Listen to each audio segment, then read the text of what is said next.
जो स्वमान में रहते हैं उनका जिम्मेदार बाप है, और शब्द ये थे जो स्वमान की सीट पर रहते हैं उनका जिम्मेदार बाप है, और जो अपसेट रहते हैं उनके जिम्मेदार वो आप हैं।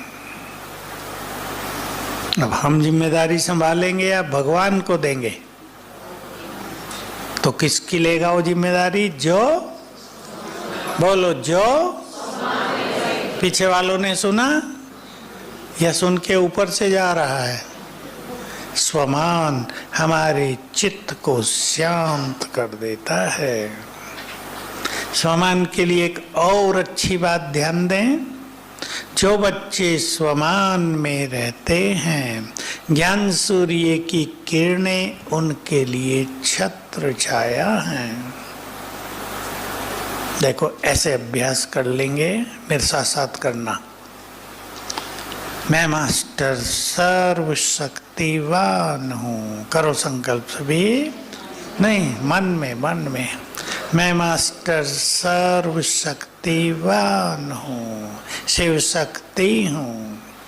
सर्वशक्तिवान की किरणें ऊपर से मुझ पर आकर मेरे सिर के ऊपर छत्र छाया बना रही हैं।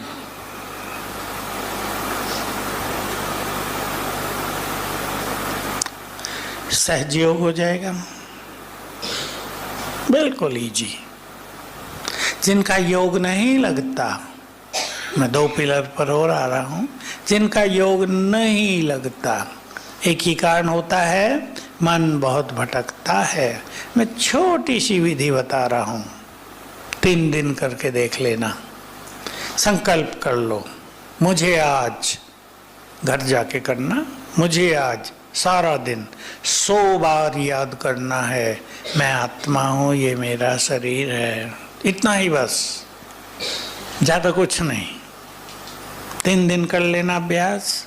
बोर हो जाएं तो दूसरे दिन ले लेना कोई स्वमान, उसको 100 बार याद कर लेना सारे दिन में। प्लानिंग इस तरह करेंगे, हर घंटे में 8-10 बार करेंगे। थोड़ा मिस भी हो जाएगा तो 8-10 बार करने से 100 बार हो जाएगा। देखो शाम तक चित्त कितना शांत होता है, व्यर्थ समाप्त हो जाता है। स्वमान के बहुत बड़े बड़े फायदे हैं, ध्यान दें उस पर। मैंने बहुत माताओं से अभ्यास कराया, एक जिन्होंने कर लिया उनको क्या हो गया सुनो। मैं इस घर की इष्ट देवी हूँ, अपने घर की। अभ्यास किया, घर मंदिर बन गया। जो ज्ञान में नहीं आते वो भी सम्मान देने लगे, ज्ञान में भी आने लगे। कर सकती हैं बहनें, कर सकती हैं। इसको 100 बार करने की जरूरत नहीं, पहले 10 बार करो, फिर 5 बार। जब आपको अच्छा अभ्यास हो जाए 2-3 बार बस, क्योंकि जो अभ्यास हम बार बार करते हैं वही हमारी स्थिति बन जाती है। छोटा सा सिद्धांत याद रखेंगे, बाबा ने बहुत बार सिखाया, जैसी स्मृति वैसी स्थिति। जो ये कहते हैं हमारी स्थिति नहीं बन रही, वो कुछ स्मृतियां चुन लें। स्मृति स्वरूप होना ही योग युक्त होना है। मैंने ये सब बातें बाबा के महावाक्यों से नोट की बहुत पहले। 74 की एक मुरली में कहा बाबा ने, तब ये हॉल बन चुका था, 74 में बना था। स्वमान में स्थित होना ही संपूर्ण बनना है। देखिए, स्वमान का अभ्यास करना, फिर वैसी स्थिति बनती जाएगी, संपूर्णता आती जाएगी। तीसरा पिलर, पहला पिलर कौन सा था? एकांत और स्वचिंतन। दूसरा स्वमान और ईश्वरीय नशा। तीसरा व्यर्थ संकल्पों से मुक्ति। और सुंदर शब्द प्योरिटी, प्योरिटी और व्यर्थ संकल्पों से मुक्ति। यदि किसी ब्राह्मण की प्योरिटी बहुत अच्छी है लेकिन व्यर्थ संकल्प बहुत हैं, ईर्षा द्वेष पर चिंतन बहुत है, उसका योग भी नहीं लगेगा। तीसरी ये धारणा। और चौथी, बहुत अच्छा अभ्यास, प्रैक्टिस प्रैक्टिस प्रैक्टिस। इसलिए सभी को यहाँ से जाकर अपने योग युक्त जीवन बनाने के लिए कुछ समय निकालना है। देखो बहुतों को क्या होता है, बहुतों को माना 99% को, यहाँ आनंद ही आनंद। वैसे भी जहाँ हम बैठे हैं इस टाइम, ये संसार का सबसे श्रेष्ठ स्थान है। यहाँ के वाइब्रेशंस जैसे संसार में कहीं नहीं है। दूसरा नंबर ज्ञान सरोवर के। तो घर जाते हैं, फिर वही दुनिया, फिर वही बच्चों की समस्या, फिर वही काम धंधों में उलझन, सब छूट जाता है। छूटे नहीं, क्या करेंगे?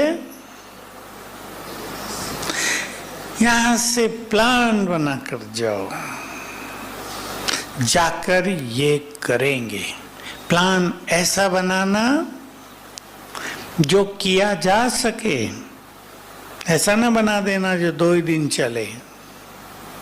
यहाँ का उमंग प्लान सुंदर बनवा देता। आप घर जाके 2 बजे उठा करेंगे, बहुत सौलिए हैं, बस फिर 2 ही दिन उठते हैं, तीसरे दिन फिर 6 बजे, फिर निराश होते हैं। बहुत प्रैक्टिकल चीजों की प्लानिंग करनी चाहिए। करेंगे? अपने को परिवर्तित करते भी चलना है।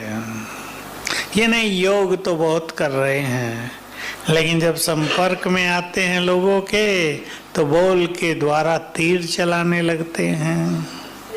बहुतों के पास तीर हैं, धनुष बाण। उससे मजा नहीं आएगा जीवन में, क्योंकि हमें सबकी दुआएं, सबकी शुभ भावनाएं भी बहुत चाहती हैं। तो जीवन परिवर्तन पे भी ध्यान देना है। बहुत लोगों को देखा गया, लंबे समय से योग करते हैं, प्रैक्टिकल में, फील्ड में आते गुस्सा करने लगते हैं।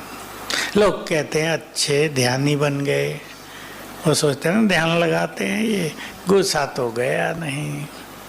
तो सच्चा ज्ञानी वही, अब मैं योग की बात नहीं कर रहा हूँ, सच्चा ज्ञानी वही जो अपने चित्त को निर्मल शीतल शांत कर दे, जिसके अंदर संकल्पों के तूफान बहुत चलते हैं, उभरते जाएंगे। बहुत अटेंशन देने की बात है, बढ़ते ही जाएंगे। अभी कंट्रोल करने का समय है, अपनी जीवन रूपी गाड़ी को पटरियों पे सेट करने का समय है। नहीं तो जो मैं देख रहा हूँ, लोग आते हैं, समस्याओं का अंबार लगता जा रहा है। बहुतों को आप में से अनुभव हो गया होगा, बच्चों की शादी की, घर आ गए हैं, मैरिज फेलियर बहुत ज्यादा, और वो समस्या बहुत बड़ी रहती है। भय, अनचाहा भय अंदर में डर पैदा करता है। डिप्रेशन, नींद ना आना, संबंधों में कड़वाहट, विकारों की अति, बीमारियों का बढ़ना, ये सब समस्याएं उग्र रूप लेती जा रही हैं। सुरक्षित वही रहेंगे जो योगी बन जाएंगे। इसलिए अभी योग के महत्व को समझकर योग को महत्व देना है। अब मैं आप सबसे पूछता हूँ 3 मिनट में, क्या क्या फायदे होंगे योग से?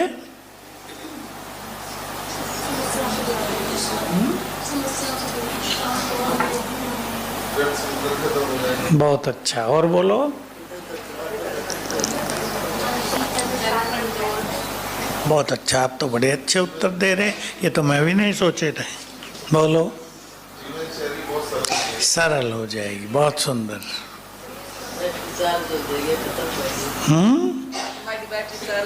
वाह, आत्मा की बैटरी चार्ज हो जाएगी। चार्जर है ये, वो भी खराब हो गया है। बहुत अच्छा, पीछे वाले उत्तर दे दो, कुछ सुन ही रहे हैं केवल। व्यर्थ समाप्त।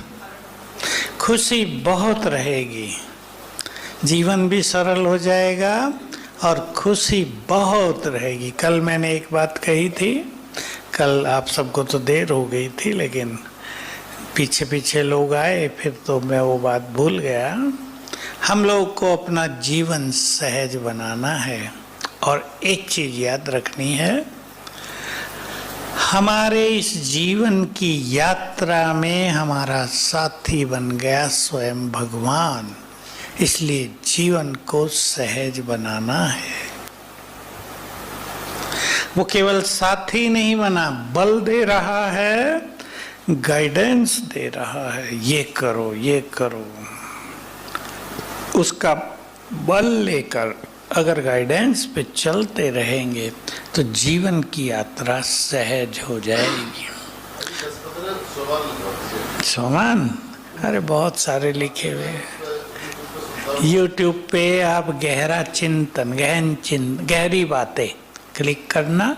28 आधा घंटे की क्लास है, संपूर्ण पुरुषार्थ की। अमृत वेला 3 क्लास, प्योरिटी 3 क्लास, स्वमान पे 3 क्लास, दैवी गुणों पे, कर्म योग 3 क्लास हैं।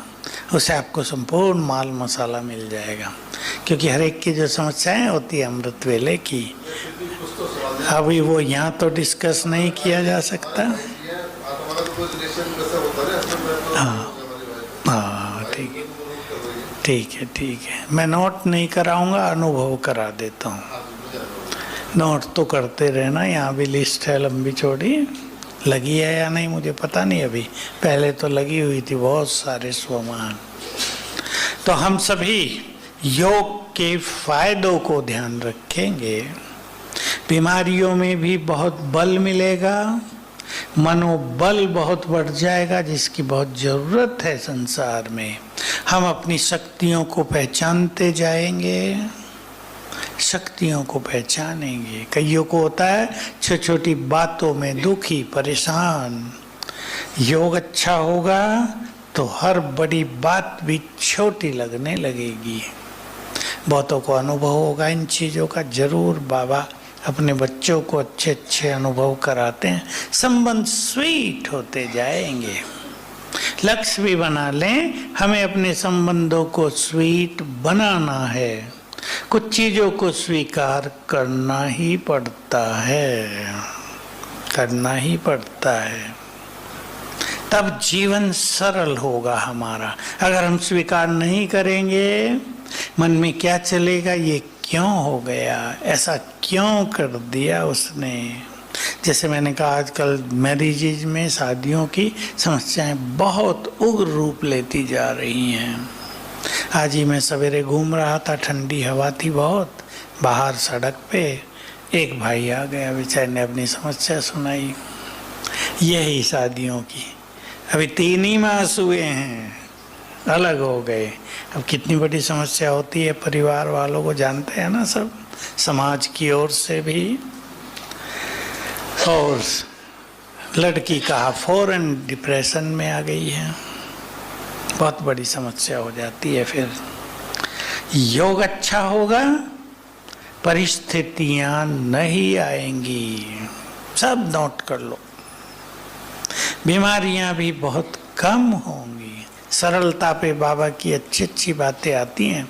कल सवेरे की मुरली में भी था, संडे की मुरली में भी था। सरल चित्त होंगे तो समस्याएं भी सरल हो जाएंगी, संबंध संपर्क में भी सरलता आ जाएगी, बीमारियां भी सरल तो संस्कार भी सरल।